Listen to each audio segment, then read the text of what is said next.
Assalamualaikum. Bismillahirrahmanirrahim. Mathematics science group class 10th.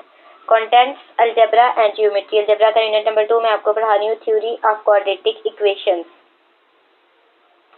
Exercise 2.6 question number 3. Use synthetic division to find the values of L and M if L और M की value find out करनी है synthetic division को use करते हुए. 2 है हमारे पास, x - 1 and x + 1 are the factors of the polynomial x³ - 3lx² + 2mx + 6. ये दो फैक्टर्स गिवन है. ये हमारे पास लीनियर पॉलिनोमियल है. इनको हमने यूज करते हुए L और M की वैल्यू फाइंड आउट करनी है.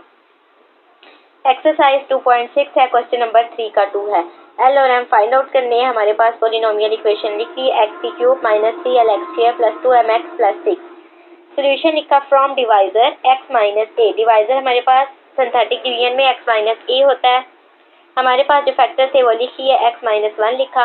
यहाँ से a की वैल्यू आई +1. ये हमारे पास नेगेटिव फार्मूले का मतलब x - a की वैल्यू आई +1. यहाँ से आ गई a की वैल्यू +1.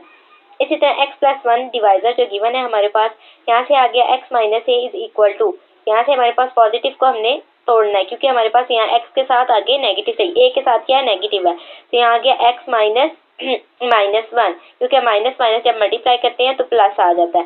तो यहाँ से आ गया x minus as it is a की वैल्यू आई -1. यहाँ से आ गई a की वैल्यू -1. सबसे पहले वर्टिकल लाइन ड्रॉ की, हॉरिजॉन्टल लाइन ड्रॉ की.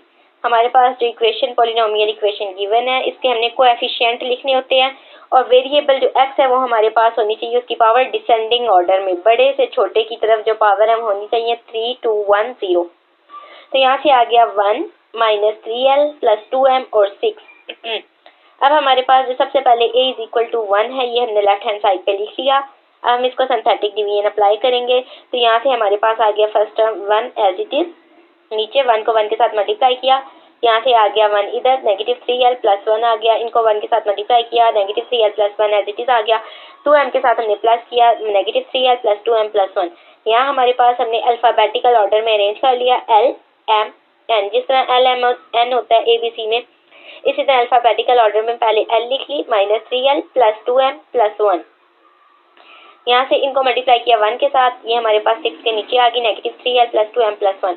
6 में 1 प्लस किया 7, यहाँ से आ गया -3l + 2m + 7. जो हमारे पास लास्ट टर्म बचेगी उसे हमने वर्टिकल लाइन से सेपरेट कर लेना है. ये हमारे पास होता है रिमाइंडर. रिमाइंडर को हमने 0 के इक्वल पुट कर लिया. यहाँ से आ गई -3l + 2m + 7 = 0. इसे इक्वेशन 1 का नाम दे दिया. यहाँ से हमारे पास आ गई हमारे पास कोएफिशिएंट अगेन आ गए 1 -3l + 2m + 6. अब हमारे पास जो a की वैल्यू है -1 यूज की. 1 एज इट इज, -1 को 1 के साथ मल्टीप्लाई किया, -1 आ गया. इन दोनों को प्लस किया, -3l -1. -1 के साथ मल्टीप्लाई किया, यहाँ से आ गया +3l + 1. जब प्लस किया तो आ गया 3l + 2m + 1. -1 के साथ मल्टीप्लाई किया, 6 के नीचे लिख दिया, -3l -2m - 1. 6 से 1 गए 5, -3l -2m + 5 बचा. हमारे पास इक्वेशन आई रिमाइंडर -3l + 2m + 5 = 0. इसे इक्वेशन 2 का नाम दे दिया. हमारे पास इक्वेशन 1 है और इक्वेशन 2 है. तो यहाँ से इन दोनों को इक्वेशन को हम सॉल्व करें तो L और M की वैल्यू हम निकाल सकते हैं. तो अगर मैं सब्ट्रैक्ट करूँ इक्वेशन 2 को फ्रॉम इक्वेशन 1 से, यहाँ से हमारे पास इक्वेशन 1 एज इट इज आ गई, इक्वेशन 2 लिखा. इक्वेशन 2 को हमने सब्ट्रैक्ट करना है मतलब नेगेटिव के साथ मल्टीप्लाई किया तो साइन चेंज हो गए. यहाँ से आ गया प्लस प्लस और यहाँ से प्लस चेंज होके नेगेटिव आ गया. तो अब हमने नीचे वाले साइन कंसीडर करने हैं. इक्वेशन 1 और 2 लिख ली. Subtract equation 2 from equation 1. ये इक्वेशन 2 जो हमारे पास थी -3l -2m + 5, इसको हमने मल्टीप्लाई किया नेगेटिव के साथ. जब नेगेटिव के साथ मल्टीप्लाई करेंगे साइन हमारे पास चेंज हो जाएंगे. तो यहाँ से आ गया पॉजिटिव, नेगेटिव चेंज हुआ पॉजिटिव में, नेगेटिव चेंज हो गया पॉजिटिव में, इसी तरह पॉजिटिव चेंज हो गया नेगेटिव में. यहाँ से हमने नीचे वाले साइन कंसीडर करने हैं इन टर्म्स के साथ.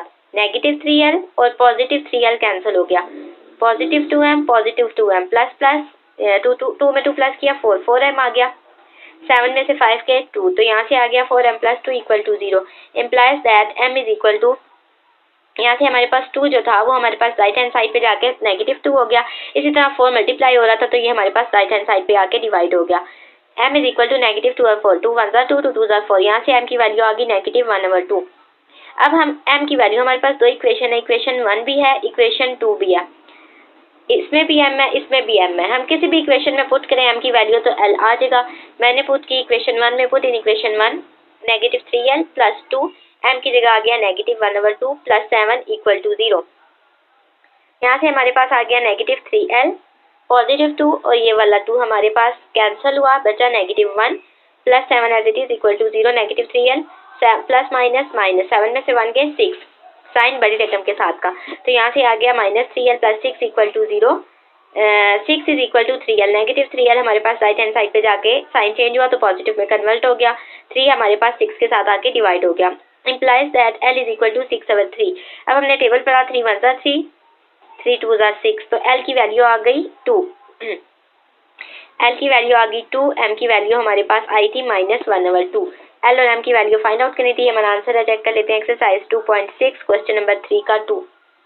l is equal to 2, m is equal to -1/2।